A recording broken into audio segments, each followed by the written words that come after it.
316페이지입니다. 316. 산증적 논리 기능은 우리의 시각 피질을 탄생시켰다. 시각 피질은 메가바이트 단위의 감각 데이터를 3차원 이미지로 변환할 수 있는 초강력 컴퓨터다. 세월이 흐르면서 더 고차원의 알고리즘 기능, 산술, 영역, 해석도 생겨나 세모라고 주장을 펼치고 명사나 형용사 같은 언어 요소를 처리하는 영역이 생겨났다. 창의적 행동 기능은 운동 피질을 탄생시켰다. 운동 피질 덕분에 외과 의사의 손가락이 신체를 고치고 운동선수의 골반이 태클을 피하고 무용수의 팔이 관객을 매우시키게 되었다. 세월이 흐르면서 인간성과 반사실적 사고, 외와 만약에를 생각하는 것 같은 상상 가정도 생겨나 동사를 처리하고 과학자의 가설, 군인의 전술, 엔지니어의 영감, 기업가의 계획, 정치가의 전략, 이야기꾼의 서사를 만들어내는 뇌 영역이 강화되었다.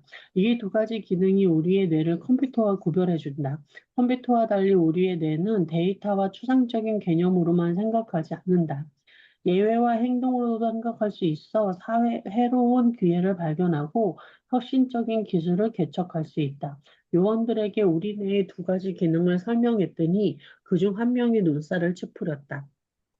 컴퓨터는 행동으로 생각할 수 없다고 하셨죠?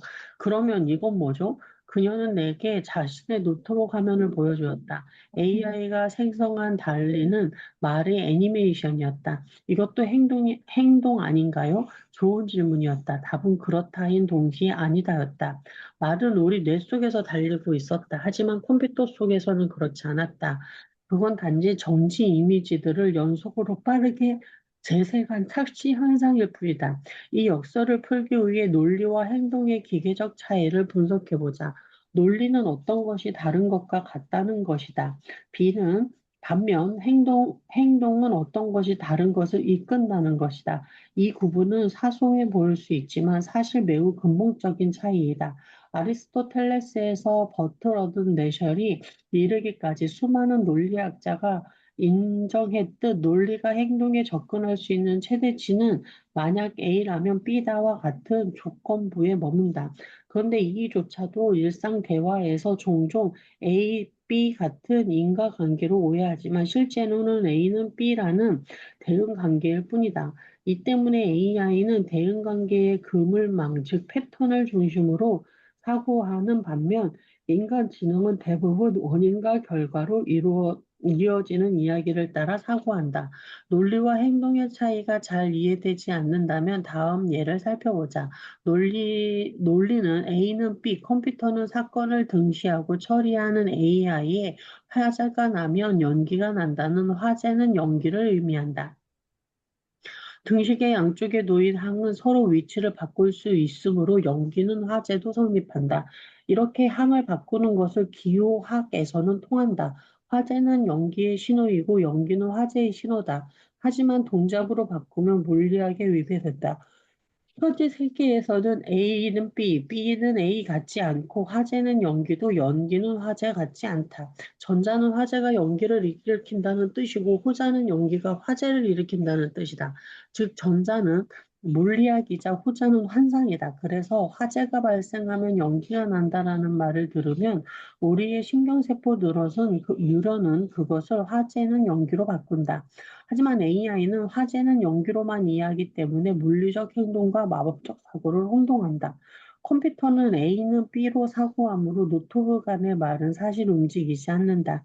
그것은 단지 정지된 이미지들을 조합한 환상이다. 그리고 결정적으로 그 환상은 오직 인간만이 인지할 수 있다.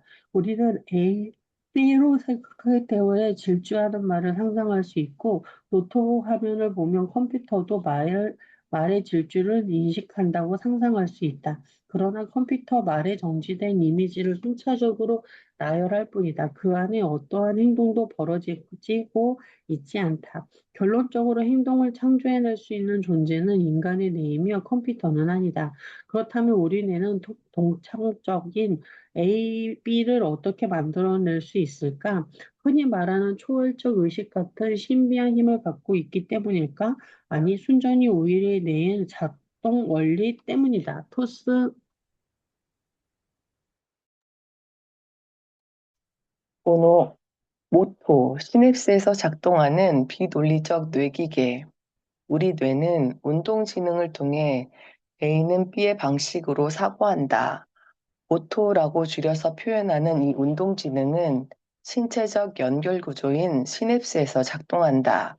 시냅스는 두 뉴런 사이의 접합부로 세계 최초의 신경과학자 산티아고 라모니 카알이 19세기 말에 발견했다. 현미경으로 보면 일종의 틈처럼 보인다는 사실을 바탕으로 20세기 초 스파크파라 불리는 저명한 과학자 집단은 시냅스가 스위치처럼 작동한다는 가설을 세웠다.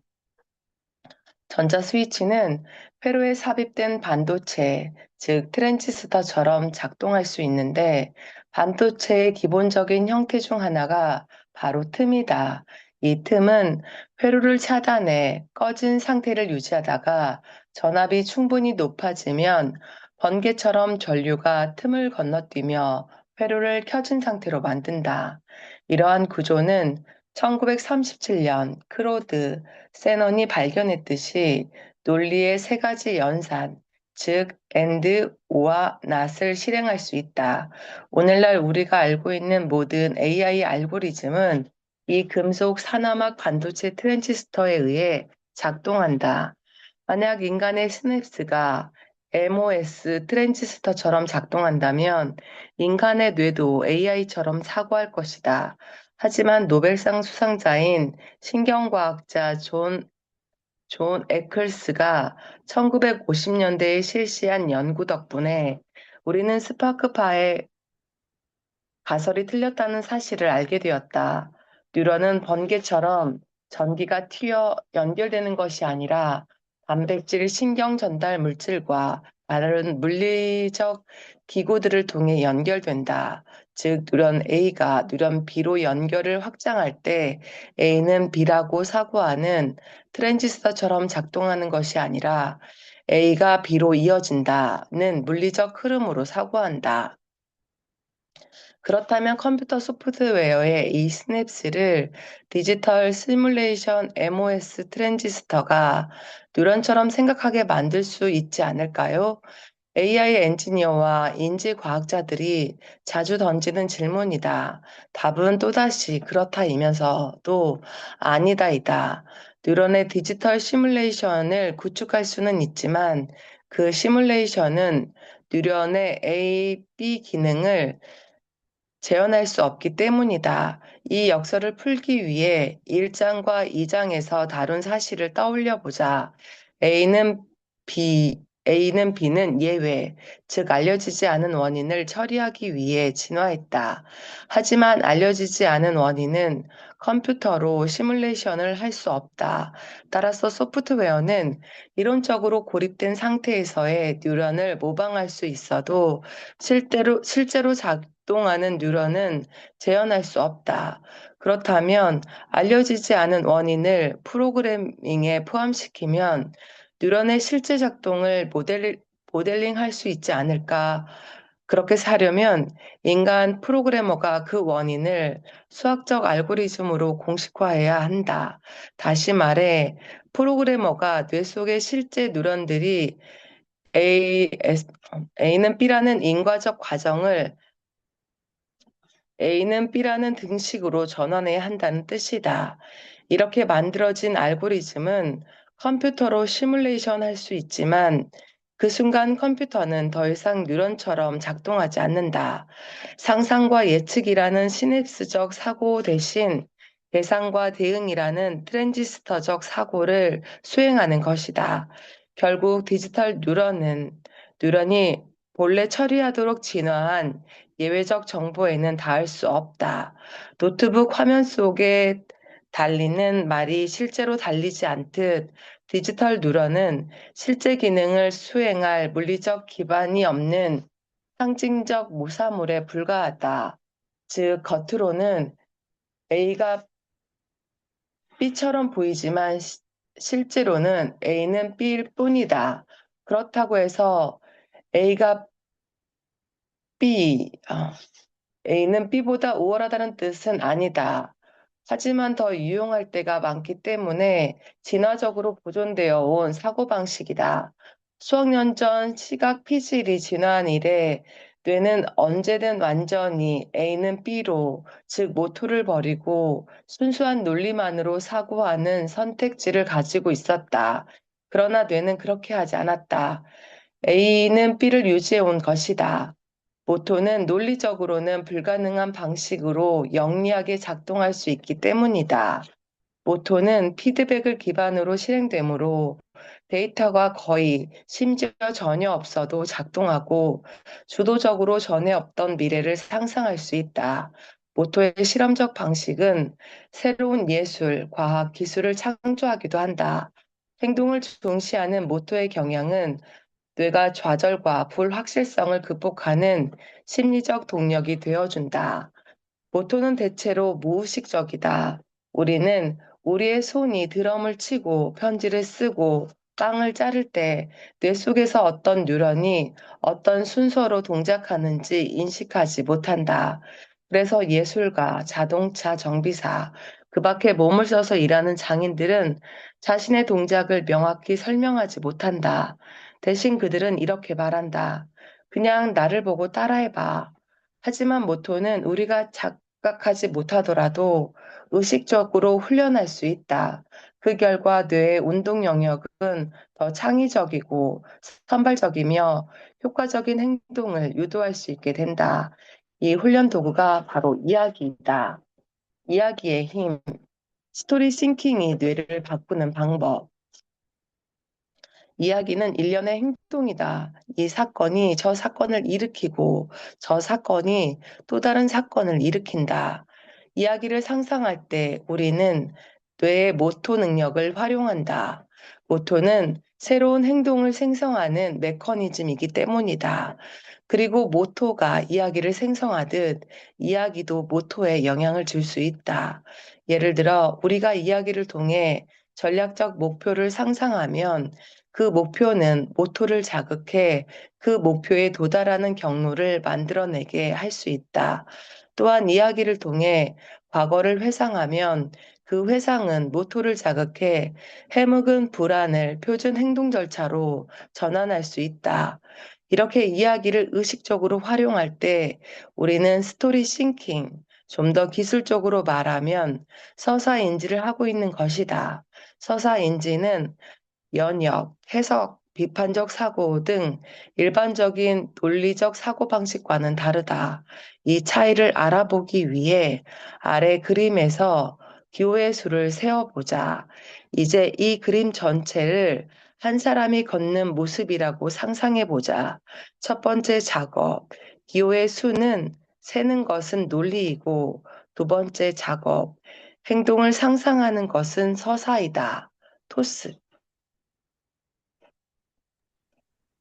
논리와 서사를 구별하는 법을 배우면 뇌의 여러 미스터리를 풀 수 있다. 단순 의식, 이 단어에 대한 인식과 자기 의식, 이 단어를 읽고 있다는 인식의 차이도 그중 하나다. 단순 의식은 공간적이고 감각적인 의식으로 그 기원이 시각에 있다. 우리가 잠들 때 눈을 감는 이유도 바로 시각과 의식이 밀접하게 연결되어 있기 때문이다. 따라서 단순 의식은 결국 논리 기반이다. 자기의식은 시간적이고 상상적인 의식이다. 시간 속에서 계속되는 우리 자신에 대한 인식에서 시작된다. 다시 말해, 우리의 현재가 과거에서 왔다는 인식, 곧 인과적 구조의 이야기다. 따라서 자기의식은 서사 기반이다. 이는 우리 뇌가 컴퓨터이면서도 컴퓨터를 넘어선 존재라는 사실을 보여주는 가장 심오한 예일 것이다. 눈을 뜨고 깨어나서 세상을 인식하는 것은 알고리즘처럼 생각하는 것이다. 하지만 자기의식을 통해 내 삶의 역사와 목적을 발견하는 것, 즉, 이야기 속에서 생각하는 것은 AI가 할 수 없는 일이다. 이것이 바로 뇌에서 스토리 싱킹이 작동하는 방식이다. 이제 스토리 싱킹이 삶에서 어떻게 작동하는지 살펴보자. 섹스피어로 읽는 인류 지성사의 비밀. 스토리 싱킹은 수십만 년 전부터 인류의 삶을 이끌어왔다. 신석기 시대의 선조들이 도구를 발명하고 사냥을 계획하고 신을 상상할 수 있었던 것도 바로 스토리 싱킹 덕분이다. 그리고 이 힘을 요약해서 보여주는 상징이 있다. 바로 섹스피어다. 당신이 알고 있는 이 책을 관통하는 중심, 축 또한 섹스피어다. 섹스피어를 과학적 창의성의 원천으로 여겼던 아인슈타인의 사례처럼 앞장들 곳곳에 언급되었다. 하지만 그런 단편적인 언급들은 전체 이야기를 암시할 뿐이다.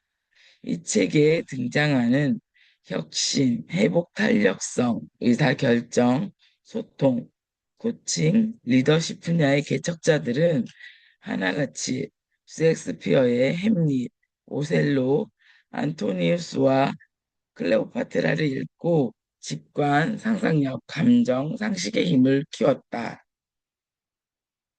스티브 워즈니악은 스티브 잡스를 회상하며 이렇게 말했다. 처음 만난 날부터 그는 셰익스피어처럼 인류의 영원한 변화를 가져온 중요한 인물에 대해 이야기했다. 마야 안젤루는 이렇게 말했다. 나는 셰익스피어를 만나 사랑에 빠졌다. 클라우제비치의 개인 서재는 군사 전략서들과 셰익스피어의 희곡집으로 채워졌다. 링컨은 이렇게 밝혔다. 나는 셰익스피어의 몇몇 희곡을 평생 반복해서 읽었다. 니콜라 테슬라는 셰익스피어를 사랑했다. 그의 경쟁자 토머스 에디슨도 에디슨의 다른 경쟁자 알렉산더 그레이엄 벨도 셰익스피어의 팬이었다. 벨은 셰익스피어의 희곡을 연기하는 배우였던 할아버지에게서 셰익스피어를 배웠다. 토스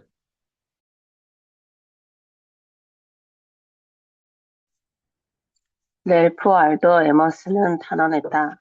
위대한 철학자들의 책에는 상상할 수 있는 지혜가 들어있지만 셰익스피어의 작품에는 상상을 초월하는 지혜가 들어있다. 아인슈타인은 셰익스피어를 창조적 자연주의자의 대표적인 사례이자 현대화학, 의학, 물리학의 모델로 꼽았다. 베토벤은 셰익스피어를 우상으로 여겼다. 닐 암스트롱의 학교 친구는 이렇게 말했다. 고등학교에 들어갈 무렵 그는 셰익스피어를 거의 외우다시피 했다. 윌리엄 오슬러가 맨 처음으로 산 책은 글로브 셰익스피어였다. 그는 이 책을 너무 사랑한 나머지 셰익스피어의 희귀본 퍼스트폴리오를 옥스퍼드 대학교에 기증했다. 벤저민 플랭클린은 모든 미국인이 읽을 수 있도록 필라델피아 도서회사에 셰익스피어 전집을 비치했다. 조지 워싱턴은 편지에 셰익스피어를 인용했다. 1783년 11월 퇴역 장병들에게 쓴 고별사에서 그들은 형제단 셰익스피어의 햄리 5세에서 햄리 5세가 아젠크루 전투에 참가할 병사들을 부르던 말이라는 부르면서 그들의 노고 덕분에 전례 없는 업적을 이뤄냈다고 찬사를 보냈다. 넬슨도 부하 장교들을 셰익스피어의 표현을 빌려 형제단이라 불렀다. 찰스 다인은 어린 시절 몇 시간씩 앉아서 셰익스피어의 역사극을 읽곤 했다고 회상했다. 토머스 페인은 셰익스피어를 모방하여 하며 독학으로 글쓰기를 배웠다. 트와이트 아이젠하워는 학창시절 가장 기억에 남는 추억이 셰익스피어의 연극에서 주인공을 맡은 것이었다고 회상했다. 로버트 로이스는 대학 연극 동아리에서 셰익스피어를 연기했다. 마리 키리는 폴란드의 낭만주의 시인들의 영향으로 햄릿을 읽었고 어린 시절부터 시를 무척 좋아해서 긴 구절도 외우곤 했다고 말했다. 윈스턴 처칠은 햄릿을 통째로 암기했다. 배우 리처드 버튼은 런던 올드빅에서 햄릿을 연기하다가 앞줄에 앉아 모든 제사를 따라 읊는 처치를 보고 깜짝 놀랐다고 한다. 버지니아 울프의 대표자 델러웨이 부인에 등장하는 셉티머스 스미스는 전쟁 후유증에 시달리는 참전 용사로 과학적 감각과 미의식을 함께 지닌 인물이다. 그는 섹스피어의 열렬한 독자이기도 하다. 빈센트 반 고흐는 이렇게 감탄했다. 맙소사, 섹스피어가 이렇게 아름답다니. 누가 셰익스피어만큼 찬란하게 모호할까? 하지만 섹스피어를 읽는다는 건 때론 사회의 눈에 이상한 존재가 되는 것을 감수해야 하는 일이다. 셰익스피어는 예술가, 과학자, 지도자의 지능을 일깨웠다. 그가 깨운 지능은 중세 학문의 논리적 사고방식과는 반대일 것이었다. 논리 중심의 사고방식은 12세기 이탈리아의 학자 존 오브 베니스가 아리스토텔레스의 고대 논증을 재구성하면서 비롯되었다. 그 논증은 논리, 귀납, 연역, 해석이란 and or not이라고 세 가지 기계적 연산으로 환원될 수 있다는 내용이었다. 이후 논리는 중세 유럽 대학생들의 자랑이자 약점이 되었다. 대학에서 물리학자와 심리학자들은 and or not을 궁극의 지성, 즉 신의 정신이라 칭송했지만 그들의 귀납, 연역, 해석은 자연이나 뇌의 작동 원리에 대해 위대한 통찰로 이어지지 못했다. 진정한 통찰은 혁신적인 장인과 실험가들, 레오나르도 다빈치, 갈릴레오, 윌리엄 하비 등이 논리를 거부하고 직관, 상상력, 감정, 상식을 되찾은 르네상스 시대가 되어서야 탄생했다. 당시에는 이러한 비논리적 능력을 과학적으로 설명할 수 없었지만 섹스피어는 그것이 이야기에 비롯된다는 사실을 직관적으로 꿰뚫어 보았다. 이야기는 예외적 정보를 바탕으로 전개된다. 햄릿에서는 이렇게 표현했다. 그것은 낯선 손님처럼 환영하라. 그래서 섹스피어는 자신의 희곡을 예외적이고 낯선 것들로 가득 채웠다. 리오 왕의 현명한 광기, 클레오파트라의 아름다운 주름살, 폴스타프의 고결한 무절제 등 그의 인물들은 낡고 규범을 깨고 혁신적으로 행동했다. 그들은 관습을 깨고 전례 없는 방식으로 움직였다. 그러나 이야기의 부활은 오래가지 못했다. 섹스피어가 1616년에 사망한 후 100년 동안 르네상스는 계몽주의 자리를 내주었다. 계몽주의는 이성을 최고의 가치로 삼았고 과학과 도덕의 보편적 법칙을 적용하기 위해 중세의 논리 체계를 다시 꺼내들었다.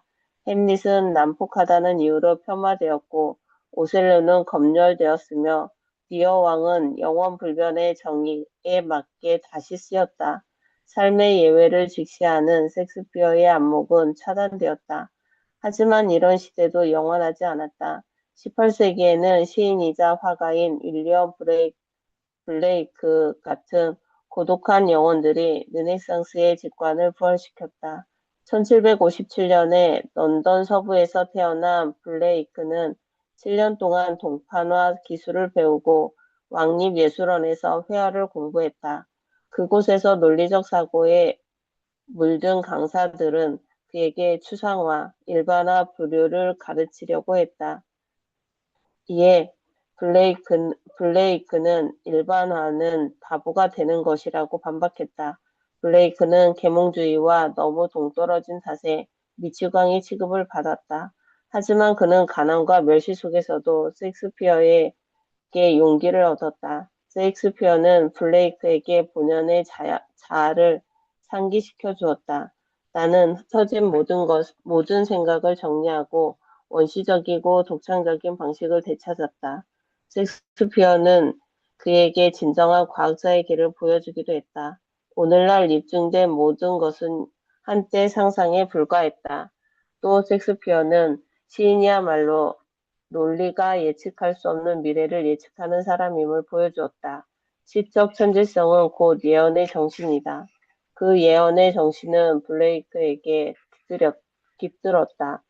블레이크의 예언대로 셰익스피어는 부활했다. 19세기 초 독일에서 부활해 영국을 거쳐 마침내 유럽 전역으로 퍼졌다. 훗날 반고흐에게 영감을 준 벽화를 그린 프랑스 화가 외젠 들라크루라는 열광했다. 셰익스피어의 총공세가 시작됐다.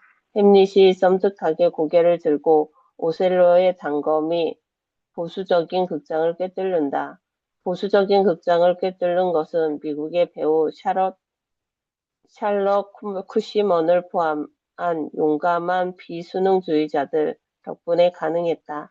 1816년 보스턴에서 태어난 쿠시먼은 10대 시절 모차르트의 감성적인 오페라로 무대에 올랐지만 셰익스피어의 연극으로 방향을 틀었다.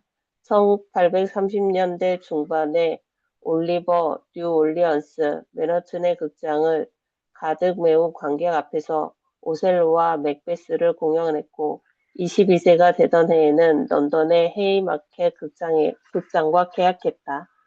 헤이마켓은 쿠시먼에게 틀에 박힌 계몽주의의 대본을 건넸다. 비운의 젊은 여인이 사랑의 도피에 성공해 행복하게 산다는 줄거리로 로미오와 줄리엣을 희극으로 개작한 내용이었다. 쿠시먼은 경악했다.